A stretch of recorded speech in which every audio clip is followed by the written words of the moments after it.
Bonjour à tous, bienvenue dans le JT de Puissance Télévision. Nous sommes le samedi 18 juin, JT un peu spécial aujourd'hui, enregistré depuis le mémorial Charles de Gaulle à Colombey, les deux églises. En effet, 76 ans après l'appel du général de Gaulle sur Radio Londres, est inauguré aujourd'hui le lancement de la nouvelle projection Son et Lumière sur la Croix de Lorraine, ici à Colombey. Un nouveau spectacle nommé Génération de Gaulle, avec la voix d'Alain Delon, que nous avons eu la chance de rencontrer aujourd'hui à Colombey deux Églises pour l'inauguration de ce nouveau spectacle. Reportage signé Lisa Lamorlette, Bertie Chevalier et Théo Cognesny.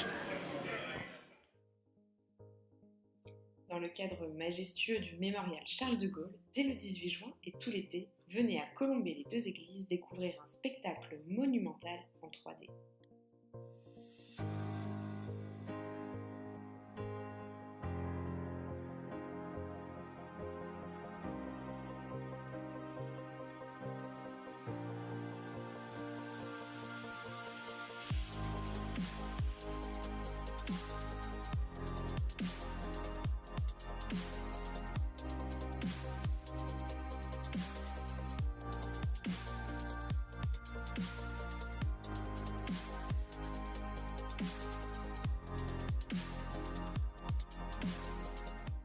Le spectacle Génération de Gaulle est visible dès la tombée de la nuit et accessible avec un simple billet du jour du mémorial.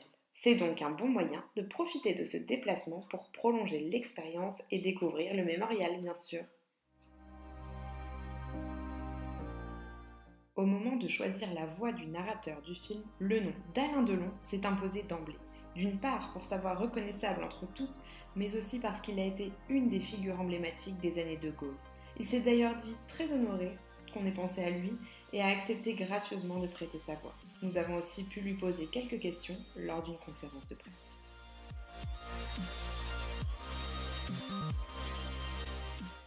Le mémorial Charles de Gaulle présente un spectacle inédit.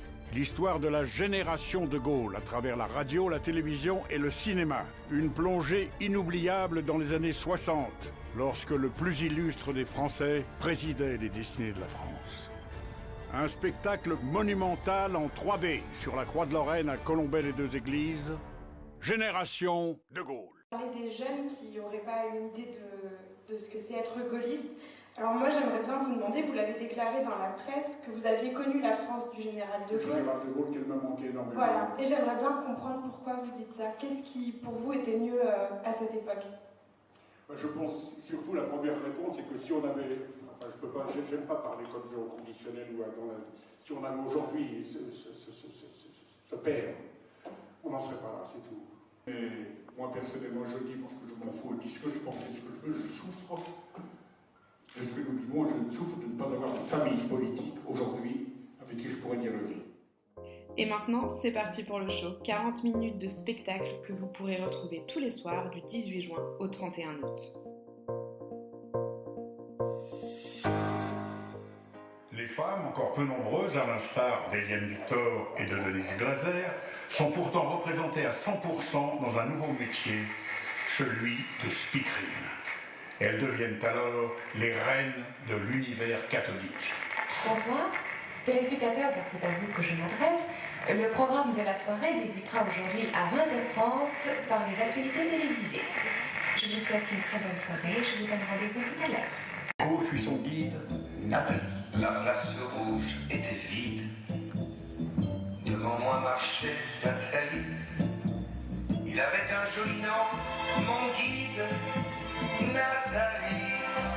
Pourtant, les montagnards de Jean Ferrat quittent leur pays.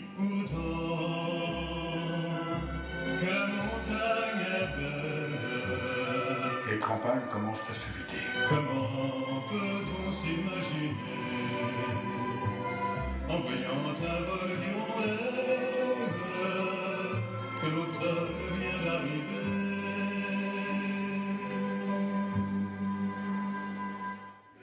Dans la suite de l'actualité, l'heure des galas de danse est arrivée. Rencontre avec la troupe Infini Danse à Saint-Dizier, à la salle des Fuseaux, signé Nicolas Fontaine et Rémi Urbain. Donc nous sommes à l'heure actuellement sur l'entracte du gala Infini Danse de la saison 2016. Donc je suis en compagnie d'Anne-Lise qui est donc prof et chorégraphe de tout ce spectacle. Donc êtes-vous satisfaite de ce qui s'est fait sur la première partie ? Pour l'instant, oui, complètement satisfaite. On n'a pas fait d'erreur, ni dans le filage, ni dans rien du tout. Donc là, ouais, je suis très satisfaite déjà du résultat, du premier résultat, on va dire. Voilà. D'accord, donc on imagine qu'un show comme celui-ci, c'est des mois de préparation, tant au niveau de la chorégraphie, de la musique, de la vidéo, même au niveau des costumes. Donc à peu près, ça représente à peu près combien de temps de travail ?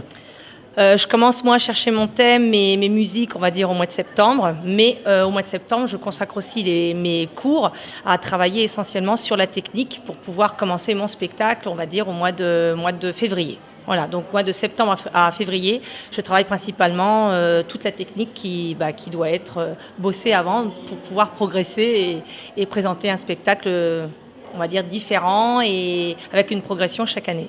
Voilà. D'accord. Et ce spectacle, cette année, représente à peu près combien de tableaux ?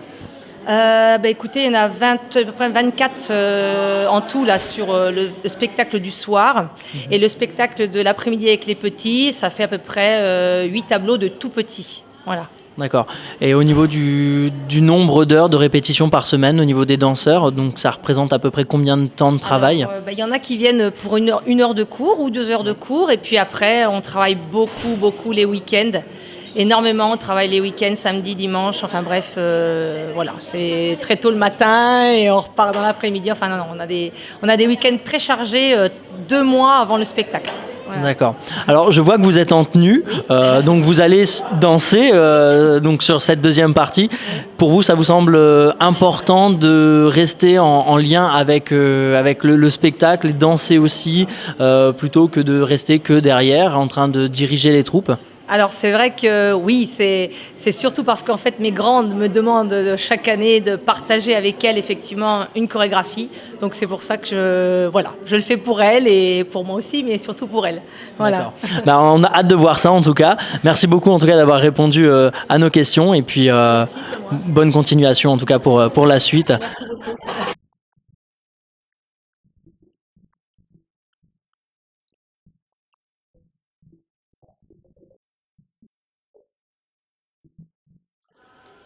Les niveaux de stock actuels de l'établissement français du sang sont bas.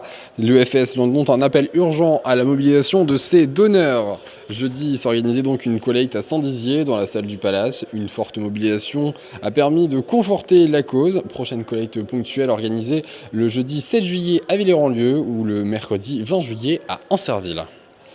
Prochain rendez-vous avec l'actualité samedi prochain 11h30 pour le prochain JT de Puissance Télévisions. Merci aux équipes qui ont réalisé ce JT ainsi que ces reportages. Bonne journée à tous, bon week-end. Ciao.